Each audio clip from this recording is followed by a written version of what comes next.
Hello friends, welcome to your own channel Daily Stock. तो दोस्तों, यहाँ पे राकेश झुनझुनवाला जी के स्टॉक नज़ारा टेक्नोलॉजीज के डिटेल्ड एनालिसिस के बारे में हम इस वीडियो में बात करेंगे और जानेंगे कि आपको नज़ारा टेक्नोलॉजीज के अंदर इन्वेस्ट करना चाहिए या नहीं। चलिए शुरू करते हैं। तो देखिए दोस्तों, इस वीडियो के अंदर हम कंपनी का पूरा क्वांटिटेटिव एनालिसिस करेंगे और थोड़ी बहुत हम जो क्वालिटेटिव एनालिसिस की भी यहाँ पे बात करेंगे, तो आप इस वीडियो को एंड तक जरूर देखिएगा। तो सबसे पहले हम ये जानेंगे कि ये कंपनी काम क्या करती है। तो देखिए, ये एक ऑनलाइन गेमिंग कंपनी है जो कि जो गेम्स होते हैं वो ये कंपनी बनाती है। उसके अलावा मतलब यानी कि जो नॉर्मली इनके जो गेम्स होते हैं वो ऑनलाइन होते हैं, यानी कि आपको इंटरनेट के थ्रू आप उन गेम को खेल सकते हो और ऑफलाइन भी खेल सकते हो, लेकिन ऑनलाइन का जो इनका मॉडल है वो काफ़ी अच्छा है और वहाँ पे आपको अगर दूसरे लोगों के साथ कनेक्ट करना है ऑनलाइन तो आप वो भी कर सकते हो। तो देखिए, करंटली अगर हम देखेंगे तो 7 गेम्स हमें कंपनी के नजर आते हैं, जिसके अंदर जो सबसे बड़ा अच्छा गेम हमें देखेंगे, क्योंकि ग्लोबली अगर हम देखेंगे तो जिसकी एक अच्छी रीच भी और अच्छी रेटिंग भी है प्ले स्टोर पे, तो उसका नाम है वर्ल्ड क्रिकेट चैंपियनशिप। उसके अलावा 6 गेम कंपनी के और हैं और लगातार कंपनी के पास फ्री कैश फ्लोज हैं, तो उससे अलग अलग कंपनी में इन्वेस्ट कर रही है। तो कि देखिए, आप अकेले पूरी टेक्नोलॉजी लेके नहीं आ सकते, आपको दूसरी जो टेक्नोलॉजी वाली कंपनी जो उनके ना इन्वेस्ट करना होता है और एक सिनर्जी बिल्डअप करनी होती है, तभी जाके आपकी कंपनी ग्रो कर सकती है। तो वहां पे लगातार फ्री कैश फ्लोज के इन्वेस्ट किया जा रहा है, तो कि आने वाले टाइम पे इनऑर्गेनिक ग्रोथ के ऊपर भी कंपनी हमें फोकस करती हुई नजर आ रही है। तो देखिए, सिर्फ इंडियन मार्केट में ये कंपनी अवेलेबल नहीं है, उसके अलावा अगर हम देखेंगे तो अफ्रीका, नॉर्थ अमेरिका में भी ये कंपनी हमें नजर आती है। तो देखिए, यहाँ पे काफ़ी अच्छा करेक्शन हो चुका है। पहले लगभग 10,000 करोड़ तक के मार्केट कैप पे मार्केट इसे लेके गया था और अगर अभी देखेंगे तो 6,000 करोड़ से भी नीचे का मार्केट कैप हमें नजर आता है। तो एक स्मॉल कैप कंपनी है जिसमें स्टॉक के पी रेशियो की बात करेंगे तो 213 के पी रेशियो पे ये ट्रेड कर रहा है। तो देखिए, इंडस्ट्री का पी हम यहाँ पे नहीं देखेंगे क्योंकि कोई ऑनलाइन गेमिंग वाली कंपनी लिस्टेड नहीं है। मार्केट में अगर हम देखेंगे तो एक डेल्टा कॉर्प है, तो वहां पर अगर आप देखोगे तो वो भी एक गेमिंग कंपनी, लेकिन ऑनलाइन गेमिंग पे फोकस नहीं है, तो एक कंपैरिजन नहीं है। तो इसीलिए कोई कॉम्पिटिटर लिस्टेड नहीं है, तो एक जो स्कैर्सिटी प्रीमियम होता है वो इस कंपनी को मिलता हुआ नजर आ रहा है। तो देखिए, पिछले साल नी के बराबर नेट प्रॉफिट का नंबर था, तो आरओसी और आरओई के नंबर्स हमें फ्लैट देखने को मिल रहे हैं, जो कि लगभग 9 करोड़ का कंपनी ने प्रॉफिट जनरेट किया था। तो उसके बेसिस पे हम आरओई और आरओसी के नंबर्स को नहीं देख सकते। लेकिन अगर हम प्राइस टू बुक वैल्यू की बात करेंगे तो ये नंबर 8.37 टाइम्स पे। लेकिन एक अच्छी बात यहाँ पे ये कि कंपनी के ऊपर कोई डेट नहीं है, सिर्फ 3.80 करोड़ का डेट है, तो ये डेट का नंबर काफ़ी कम है। यहाँ पे अच्छी बात क्या है, क्योंकि अगर आने वाले टाइम पे जिस वे में इस इंडस्ट्री में पेनिट्रेशन हमें नजर आता है और कोई कॉम्पिटिटर स्टेट नहीं है और अगर एक अच्छी खासी प्रॉफिटेबिलिटी ग्रोथ देखने को मिलता है, तो कंपनी की जो बुक वैल्यू है वो काफी अच्छे तरीके से हमें बढ़ती हुई नजर आएगी, क्योंकि लाइबिलिटी साइड हमें यहाँ पे काफी कम नजर आती है। तो देखिए, जो काइंड ऑफ ग्रोथ इस कंपनी ने दिखाई है 18-19 में अगर हम देखेंगे तो एक फ्लैट ग्रोथ हमें देखने को मिली थी, लेकिन उसके बाद में जो काइंड ऑफ रेवेन्यू ग्रोथ इस कंपनी ने दिखाया है, यानी कि अराउंड मोर देन अगर हम देखेंगे तो अराउंड 25% से रेवेन्यू के नंबर्स बढ़े थे। और 2021 जो कोविड आया था, तो कोविड की वजह से सब लोग घर पे थे, तो सारे गेमिंग इंडस्ट्री की अगर हम बात करेंगे, ओवरऑल अगर हम ग्लोबली बात करेंगे तो ये इंडस्ट्री काफ़ी ज़्यादा बड़ी है।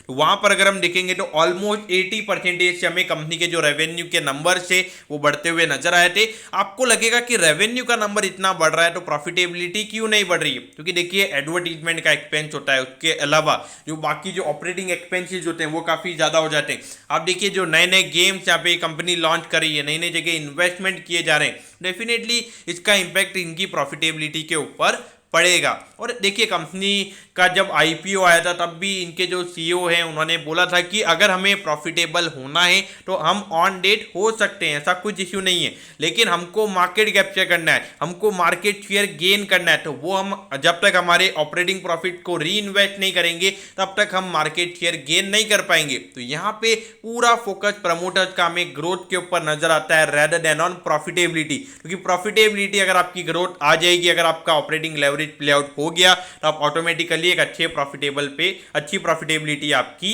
हो जाएगी। तो ये देखिए काइंड ऑफ ग्रोथ इस कंपनी ने दिखाई है, वो देखिए यहाँ पे 87 से 90 करोड़, 90 करोड़ से 110, फिर 130 करोड़, और उसके बाद में थोड़ी सी ग्रोथ रुकी थी। लेकिन उसके बाद में अगर हम देखेंगे तो पिछला क्वार्टर यहाँ पे काफी फिनोमिनल रहा है। 185 करोड़ का कंपनी ने रेवेन्यू जनरेट किया है और ये कंपनी का हाईएस्ट रेवेन्यू है। मतलब जो कंपनी की जब से कंपनी काम कर रही है तो एक पर्टिकुलर क्वार्टर का ये कंपनी का हाईएस्ट रेवेन्यू, और ये रेवेन्यू का नंबर क्यों आया है? क्योंकि देखिए जो लगातार इन्वेस्टमेंट जो ऑपरेटिंग प्रॉफिट के नंबर थे उन्हें जो री इन्वेस्ट किया जा रहा था, तो वहां पे जो इनऑर्गेनिक ग्रोथ के नंबर्स की वजह से ये जो प्रॉफिटेबिलिटी जो सेल्स वाला नंबर है वो यहाँ पे काफी अच्छा आया है। तो देखिए जो इनके अदर बिजनेसेस हैं तो वहाँ पे रेवेन्यू के नंबर भले ही बढ़ गए लेकिन प्रॉफिटेबिलिटी वहाँ पे नहीं बढ़ी है, और इसीलिए जो नेट प्रॉफिट का नंबर है वो हमें यहाँ पे 8.5 करोड़ के लगभग नजर आता है। लेकिन जो ऑपरेटिंग प्रॉफिट का नंबर है, खास करके जो प्रॉफिट बिफोर टैक्स का नंबर है, वो हमें यहाँ पे 19 करोड़ पे नजर आता है। कि देखिए यहाँ पे कुछ जो टैक्स एडजस्टमेंट की वजह से अगर हम देखेंगे तो यानी कि जो कंपनी का प्रॉफिट बिफोर टैक्स है तो उसमें से 24% कंपनी ने यहाँ पे टैक्स पे किया है। तो ये देखिए ऑपरेटिंग प्रॉफिट का नंबर यहाँ पे काफी अच्छा है। तो अगर हम ऑपरेटिंग प्रॉफिट के हिसाब से अगर हम देखेंगे तो देखिए 21, 14 करोड़ तो 19 करोड़, यानी कि लगभग अगर हम देखेंगे तो ऑन एन एवरेज यहाँ पे जो कंपनी का ऑपरेटिंग प्रॉफिट है वो हमें 18 करोड़ पे नजर आता है। और अगर ऑपरेटिंग प्रॉफिट के बेसिस पर अगर हम देखेंगे तो वैल्यूएशन के नंबर इतने ज्यादा एक्सपेंसिव नहीं है। अब अगर हम शेयर होल्डिंग पैटर्न की बात करेंगे तो देखिए एक तरीके का स्टार्टअप ये रहा है, तो स्टार्टअप में आप ज़्यादा प्रमोटर्स की होल्डिंग नहीं देख सकते। लेकिन यहाँ पे रिसेंटली अगर हम देखेंगे तो प्रमोटर्स ने अपनी होल्डिंग को कम किया है। अगर इन परसेंटेज वाइज अगर हम बात करेंगे तो अराउंड 1.38% से यहाँ पे प्रमोटर्स ने अपनी होल्डिंग को कम किया है। तो देखिए जब एक प्रीमियम वैल्यूएशन काफ़ी ज़्यादा एक तरीके से देखा जाए तो जब ये स्टॉक लगभग अगर देखा जाए 3,000 या 3,300 रुपए के लगभग ये स्टॉक ट्रेड कर रहा था, तो वहाँ पे वैल्यूएशन यानी कि अगर हम स्टॉक के पी रेशियो की बात करेंगे तो 300 का पी था। तो वहाँ पर अगर प्रमोटर्स अगर स्टेक बेचेंगे तो काफ़ी इशू रहेगा, और पहले से अगर प्रमोटर्स की होल्डिंग कम है तो ये थोड़ा नेगेटिव इंपैक्ट स्टॉक के ऊपर बनाता है।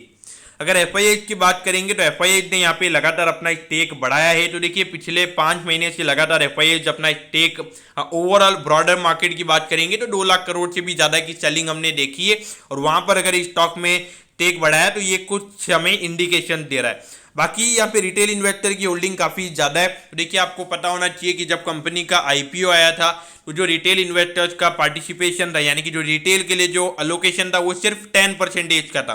तो देखिए अगर हम देखेंगे तो अराउंड 80% का फ्री फ्लोटिंग वाला पार्ट है, तो वहाँ पे 8% ही उनका होता है। वहाँ पर अगर हम देखेंगे तो रिटेल इन्वेस्टर्स के पास सारे शेयर चले गए हैं, लेकिन फिर भी यहाँ पे एफआईआई की होल्डिंग बढ़ रही है, तो हमें इसे पॉजिटिव वे में लेना चाहिए। तो देखिए यहाँ पे ये जो कंपनीज हैं स्क्रीनर पे ये कॉम्पिटिटर्स वाला एरिया आ जाता है, लेकिन मैं इनमें से किसी भी कंपनी को इसका कॉम्पिटिटर नहीं मानूंगा, क्योंकि ये जो कंपनीज हैं ये आईटी कंपनीज हैं, और ये कंपनी कोई आईटी सर्विसेज प्रोवाइड नहीं करवाती। ये ऑनलाइन गेमिंग पे फोकस करती है। एडवर्टीजमेंट का जो रेवेन्यू होता है और जो सब्सक्रिप्शन बेस्ड मॉडल हमें यहाँ पे बिल्डअप होता हुआ नजर आ रहा है पूरी इकोनॉमी में, पूरे इंडियन मार्केट की अगर हम बात करेंगे तो यहाँ पे जो जीमेल था वहाँ पर भी अगर आपको देखा जाए तो सब्सक्रिप्शन बेस्ड मॉडल आपको लेना पड़ेगा। अगर आपको और स्टोरेज लेना है तो ये अगर आप देखोगे तो ऑल ओवर अगर हम देखेंगे तो ये इन बिजनेसेस से अलग है, तो हम इनका पीयर कंपैरिजन नहीं करेंगे, क्योंकि ये सारे जो बिजनेसेस है ये आईटी बिजनेसेस हमें नजर आते हैं। तो देखिए ऑलमोस्ट अगर हम देखेंगे तो 40 to 45% नजारा टेक्नोलॉजीज का स्टॉक गिर चुका है। अब ऐसे में आपने यहाँ पे क्या करना चाहिए? तो देखिए ऑल ओवर अगर हम देखेंगे तो ये एक अकेला ऐसा स्टॉक है गेमिंग इंडस्ट्री में जो कि हमें लिस्टेड नजर आता है, और अगर हम देखेंगे तो आने वाले कम से कम 5 से 6 महीने जिस तरीके का ब्रॉडर मार्केट बन रहा है और जिस तरीके से कोई प्रोस्पेक्टस वगैरह फील नहीं हुए हैं, फाइल नहीं हुए हैं, तो वहाँ पे देखा जाए तो 5-6 महीने तो डेफिनेटली एक अच्छा खासा स्कैर्सिटी प्रीमियम ये कंपनी एंजॉय कर सकती है। और ओवरऑल अगर हम देखेंगे तो ये अभी इंडियन मार्केट और जो डेवलप मार्केट की कुछ हम बात कर रहे हैं नॉर्थ अमेरिका और अफ्रीका, तो वहीं पे अवेलेबल है।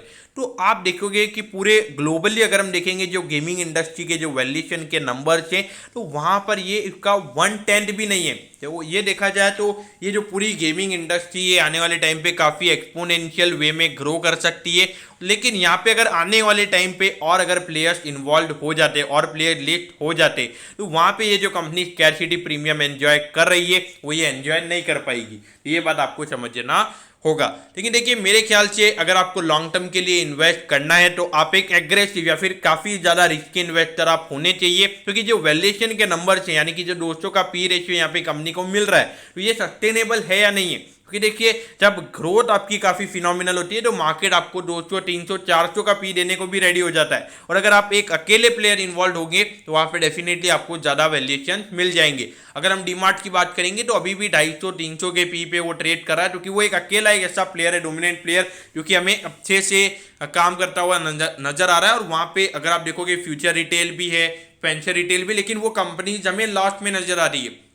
तो इसीलिए मेरे ख्याल से लॉन्ग टर्म के लिए अगर इन्वेस्ट करना है तो एक उस पॉइंट ऑफ व्यू से इन्वेस्ट कीजिएगा, एक अच्छी खासी ग्रोथ पॉइंट ऑफ व्यू से। अगर आप बिलीव करते हैं कि गेमिंग इंडस्ट्री आने वाले टाइम पे काफ़ी अच्छे तरीके से ग्रो होगी तभी आपने यहाँ पे इन्वेस्ट करना चाहिए। और मेरे ख्याल से जो नॉर्मली कंजर्वेटिव इन्वेस्टर हैं, जो ज़्यादा रिस्क लेना पसंद नहीं करते हैं, उन्हें इन स्टॉक से दूर रहना ही सही रहेगा। तो दोस्तों मैं होप करता हूँ कि नज़ारा टेक्नोलॉजीज के डिटेल्ड एनालिसिस के बारे में आपको सब कुछ पता चल गया होगा। अगर आपकी कोई भी क्वेरीज है आप कमेंट कीजिए, मैं जरूर आपके कमेंट पर रिप्लाई करूंगा।